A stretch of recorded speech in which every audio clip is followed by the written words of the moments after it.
మామూలుగా ఏ పార్టీ అయినా అధికారం నుండి దూరం అవ్వగానే ఆ పార్టీ కార్యకర్తలు ఎవరైతే ఉంటారో కార్యకర్తల్లో ఆత్మవిశ్వాసం సన్నగిల్లడం, కార్యకర్తల్లో ఒక నిర్వేదం నెలకొనడం ఇటువంటివన్నీ జరుగుతాయి.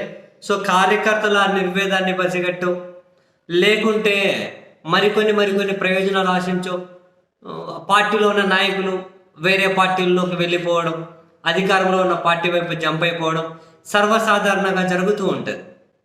ఇక్కడ జగన్మోహన్ రెడ్డి గారు అధికారాన్ని కోల్పోయిన తర్వాత వైఎస్ఆర్ కాంగ్రెస్ పార్టీ కార్యకర్తలు ఎక్కడే కూడా ఆ పార్టీ మీద నిర్వేదమో ఆ నాయకుడి మీద నిర్వేదమో లేకుండా పోయింది. పైపెచ్చి ఆయన అతి మంచితనమే అధికారాన్ని దూరం చేసింది.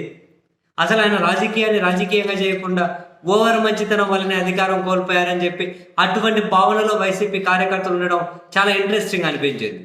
And at the same time కొందరు నాయకులు మంత్రి పదవులు అనుభవించిన వాళ్ళు, ఎంపీలుగా ఉన్న వాళ్ళు కూడా పార్టీ మారి వెళ్తూ ఉన్న ఈ కేటగిరీ ఎక్కడ నిరుత్సాహపడడం లేదు.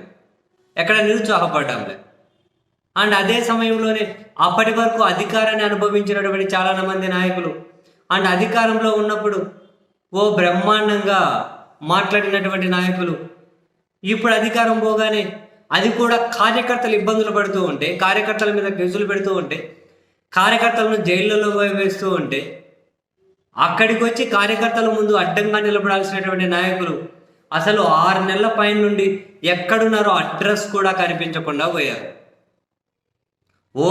అధికారం ఉన్నప్పుడు నిత్యం వార్తల్లో కనిపించే వాళ్ళు ఇప్పుడు 6 నెలలు అసలు అడ్రస్ కనిపించకుండా పోయారు. సరే, ఇక్కడ ఎవరైనా అనొచ్చు, వాళ్ళని ఇప్పుడు ఎందుకు వచ్చి మాట్లాడితే కేసులు పెడతారు, లేకపోతే ఇంకోటి అని. కేసులకు భయపడితే నాయకులు అవుతారా? అధికారం ఉన్నప్పుడు అది అనుభవించారు కదా, అంటే అన్ని తప్పులు చేశారా? తప్పులు చేయకుండా అడదిడమైన కేసులు పెడతారా? మరి అటువంటివన్నీ తప్పదు. అడదిడమైన కేసులు అని చెప్పి నిరూపించుకోవాల్సి ఉంటుంది, అడదిడమైన కేసులను చూపించుకోవాల్సి ఉంటుంది.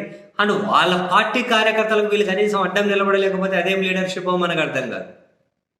అండ్ చాలా నియోజకవర్గాల్లో నాయకుల పరిస్థితి ఇలాగే ఉంది. ఈ క్రమంలో వైఎస్ఆర్ కాంగ్రెస్ పార్టీ జగన్మోహన్ రెడ్డి గారి బర్త్డేని పెద్ద ఎత్తున జరపాలి అని చెప్పి వాళ్ళ కేడర్కు పిలిపించారు. ఈ క్రమంలో ఈ 6.5 నెలల నుంచి సైలెంట్గా ఉన్న నాయకుల్ని, ఆ నియోజకవర్గానికి సంబంధించిన నాయకుల్ని అక్కడ ఉన్నటువంటి వాళ్ళ పార్టీ క్యాడర్ వెళ్ళి కనీసం పుట్టినరోజు వేడుకలైనా వచ్చి కనిపించండి అని చెప్పి అడుగుతూ ఉన్నారు. మరి 6.5 నెలల నుంచి ఎక్కడున్నారో అడ్రస్ లేకుండా పోయిన నాయకులు మరి పుట్టినరోజు జగన్మోహన్ రెడ్డి గారి పుట్టినరోజు వేడుకల్లో అయినా కనిపించి వాళ్ళ పార్టీ కార్యకర్తలను క్యాడర్ని కాసేంత ఉత్సాహపరుస్తారా?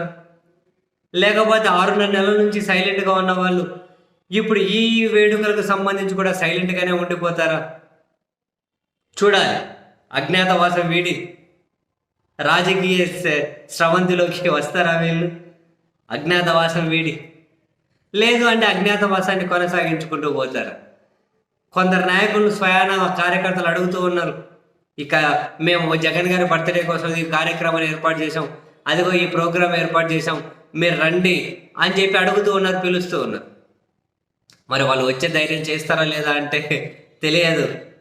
కనీసం ఈ కార్యక్రమానికి హాజరవుతారా లేదో తెలిసిపోతుందిలేండి మరి కొన్ని గంటల్లో.